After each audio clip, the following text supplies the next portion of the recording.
રાષ્ટ્રવાદી મુસ્લિમ પસમાંદા મહાજના નવા હોદ્દેદારોની નિમણૂક કરવામાં આવી છે. રાષ્ટ્રવાદી મુસ્લિમ પસમાંદા મહાજ ભારત દેશમાં એક વિશાળ આકાર લઈ રહ્યું છે, ત્યારે ભરૂચ જિલ્લામાં પણ પસમાંદા મહાજમાં લોકો સંગઠનની વિચારધારણા સાથે જોડાઈ રહ્યા છે. ત્યારે આજરોજ 11:30 કલાકે ભરૂચના બાયપાસ રોડ ઉપર આવેલ ભરૂચ જિલ્લા કાર્યાલય ખાતે એક મીટિંગ રાખવામાં આવી હતી. રાષ્ટ્રીય અધ્યક્ષ આતિફ રશીદજી અને ગુજરાત પ્રદેશ અધ્યક્ષ એડવોકેટ રિયાઝભાઈ શેખજીના માર્ગદર્શન હેઠળ ગુજરાત પ્રદેશ મહામંત્રી સાજીદભાઈ દિવાનની આગેવાનીમાં ભરૂચ જિલ્લા પ્રમુખ તરીકે ફારૂકભાઈ દિવાનની નિમણૂક કરવામાં આવી છે.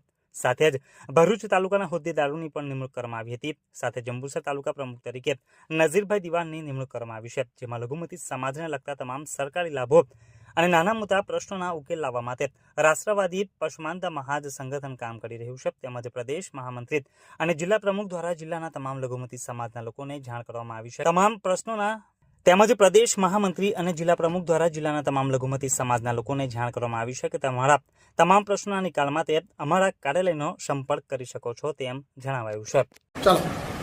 અસ્સલામુ અલૈકુમ. રાષ્ટ્રવાદી મુસ્લિમ પસમાંદા મહાજ, હું ફારૂક દિવાન, ભરૂચ જિલ્લા પ્રમુખ.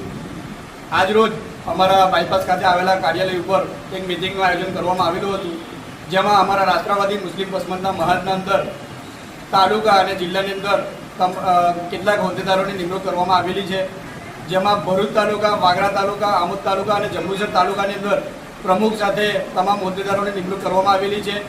અમારા સંગઠનની અંદર અમારા રાષ્ટ્રીય અધ્યક્ષ આતિફ રશીદજી અને પ્રદેશ અધ્યક્ષ અમારા એડવોકેટ રિયાઝ શેખ સાહેબના માર્ગદર્શન હેઠળ તમામ હોદ્દેદારોને અમે નિમણૂક પત્ર સાથે એમને તમામ જવાબદારી સોંપી દેવામાં આવેલી છે. સાથે જ અમારું જે સંગઠન છે એ સમાજલક્ષી કાર્યો કરવા માટે તત્પર રહેશે અને તમામ અમારા જે હોદ્દેદારો છે એ તમામ સમાજને લગતા નાના મોટા જે પણ કાર્યો છે કે અમારા સમાજને પડતી જે પણ મુશ્કેલીઓ છે એને તમામનો સામનો કરવા માટે અને એમને સાથ સહકાર આપવા માટે અમારું સંગઠન બંધાયેલું છે. એટલે ભરૂચ જિલ્લાની અંદર અમારા જે લઘુમતી સમાજના જે કાર્યો છે એમાં અમે સાથે રહીને એમને તમામ મુશ્કેલીઓમાં સાથ સહકાર આપીશું. નમસ્કાર.